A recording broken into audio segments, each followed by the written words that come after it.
And now to another big story. The president is defending U.S. Attorney General Pam Bondi. Her and FBI Deputy Director Dan Bongino are reportedly at odds over the handling of the Jeffrey Epstein files. Chanley Painter joining us now with the details on that story. Hey, Chanley. Hey, Kevin, Rachel, and Charlie. So the president is stepping in to defend his Attorney General Pam Bondi as doing, quote, a fantastic job after she came under fire from some Trump supporters over the Department of Justice's handling of the Jeffrey Epstein files. The president posting this in part, quote, "1 year ago, our country was dead. Now it's the hottest country anywhere in the world. Let's keep it that way and not waste time and energy on Jeffrey Epstein, somebody that nobody cares about." The president's post coming after some Trump supporters criticized Bondi or even called for her resignation after the DOJ and the FBI on Sunday released a joint two-page statement on the Epstein case that concluded there was no celebrity client list, naming those who allegedly took part in Epstein's history as a sexual predator. In February, though, Bondi had indicated that such a document was sitting on her desk. The DOJ also concluded that Epstein did commit suicide in his New York City jail cell in 2019 while awaiting further sex trafficking charges. Yet a missing minute in the jail video that was released has only spurred conspiracy theorists.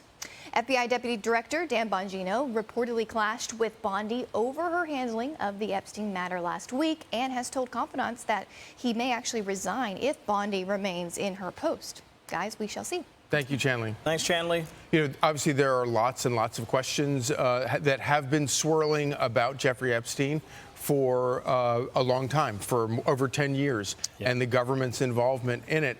If there's anybody who could walk in and say, okay, we've resolved all of the questions and there is nothing here, it would be President Trump and his crew. The problem is you can't really do it without giving some explanation, and there has to be some explanation, and I think that's why you have a lot of people still pretty with a lot of very valid questions about it. You absolutely nailed it. You can defuse this ticking time bomb if you simply get out there, sit down, the AG, get the deputy director, and get the director himself.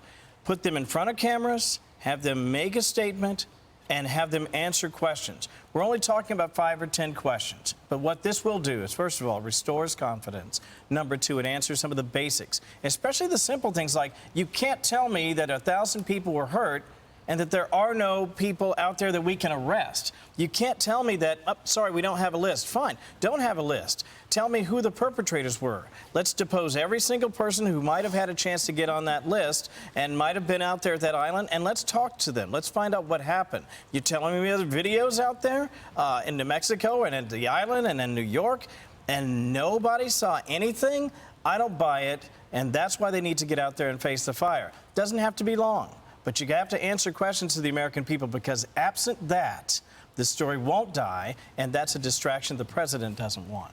Of course, and in that True Social that he put out, he talked about all his accomplishments. Yeah. And he's saying, why let's not let this overcome. And I think he doesn't want that. I think his supporters don't want that. And I think that's why they want just some simple answers. Yeah. And of course, he's right about that. I mean, there's no question. None of this mars any of the extraordinary accomplishments, and we want to keep going. That's right. I'm Steve Ducey. I'm Brian Kilmeade. And I'm Ainsley Earhart. And click here to subscribe to the Fox News YouTube page to catch our hottest interviews and most compelling analysis.